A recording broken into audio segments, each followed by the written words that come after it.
Le Seigneur m'a parlé par des visions. Dans la vision, alors que j'étais en extase, j'ai été amenée à voir la terre comme suspendue. C'était comme si j'étais dans le 3e ciel, et alors que je descendais, je voyais le globe. Et comme je voyais le globe, je voyais des mouvements, comme si c'était des mouvements d'eau, mais dans un autre état que celui qu'on connaît. C'était magnifique, immatériel, brillant, transparent, comme un diamant qui resplendit. C'est difficile à traduire, et ces mouvements formaient des vagues, plusieurs vagues, comme des ondulations de petites vagues, et je voyais que ces mouvements d'eau convergeaient vers la France. Et voici que la première vague dirigée vers les territoires allait vers les gens, qui avaient peur, mais qui étaient attirés vers elle, comme aimantées.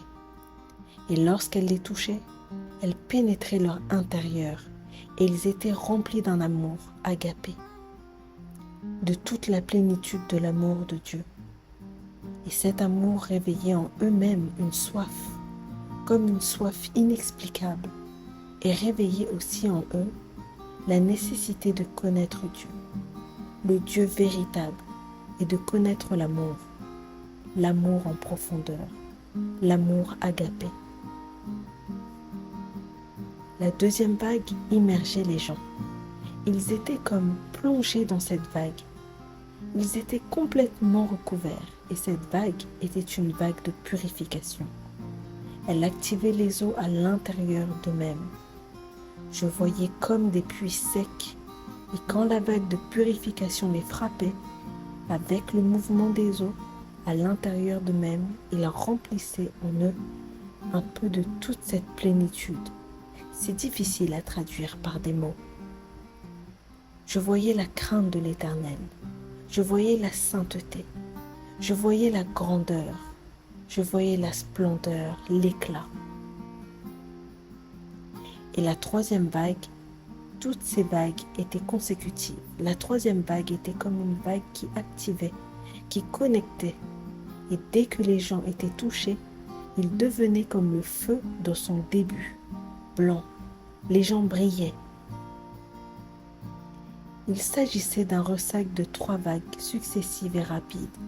Ces vagues étaient des vagues de lumière, remplies de la gloire kabod, incandescente et éblouissante, comme dans le feu des roues d'Ézéchiel, dans lesquelles on pouvait aussi distinguer les couleurs de l'arc-en-ciel. Et lorsqu'elles se déversaient individuellement sur la France et les enfants de Dieu en francophonie, elles devenaient de l'eau, les immergeaient complètement, mais étaient aussi absorbées par leur être intérieur pour se fondre au-dedans d'eux.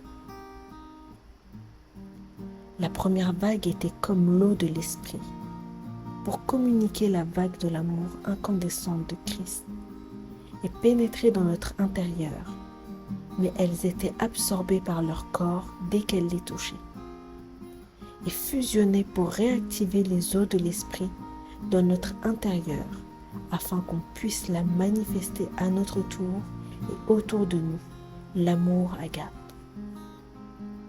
La seconde vague, toujours de lumière jusqu'à son déversement en eau de l'esprit, représentait la purification et nous lavait de l'extérieur. Ces eaux connectées au Seigneur réactivaient notre intérieur à travers la nature de Christ, la stature parfaite de Christ à travers ses vertus et son caractère. Et elles aussi immergeaient individuellement et complètement les enfants de Dieu comme la première vague. La troisième vague, semblable aux précédentes, était une vague de feu avec le déversement de l'autorité des 7 esprits de Dieu pour activer les dimensions surnaturelles prophétiques et les prodiges afin de pouvoir donner et répandre ces immersions et devenir nous-mêmes à notre tour les instruments de Dieu à la stature de Christ et devenir nous-mêmes la génération de feu. Jean chapitre 4 verset 14. Mais celui qui boira de l'eau que je lui donnerai n'aura jamais soif. Et l'eau que je lui donnerai deviendra en lui une source d'eau qui jaillira jusque dans la vie éternelle. Jean, chapitre 7, verset 38. Celui qui croit en moi, des fleuves d'eau vive couleront de son sein, comme dit l'Écriture. Psaume, chapitre 29, versets 3 et 4. La voix de l'Éternel retentit sur les eaux. Le Dieu de gloire, l'Éternel, fait tonner sur les grandes eaux. La voix de l'Éternel est puissante. La voix de l'Éternel est magnifique. Ézéchiel, chapitre 43, verset 2.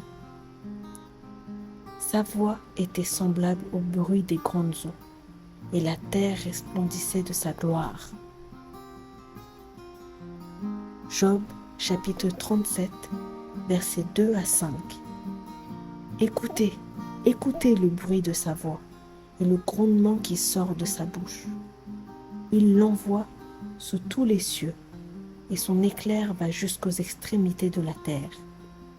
Puis sa voix rugit. Il tonne de sa voix magnifique, et il n'épargne pas ses éclairs quand retentit sa voix. Dieu tonne de sa voix merveilleusement. Il fait de grandes choses que nous ne comprenons pas.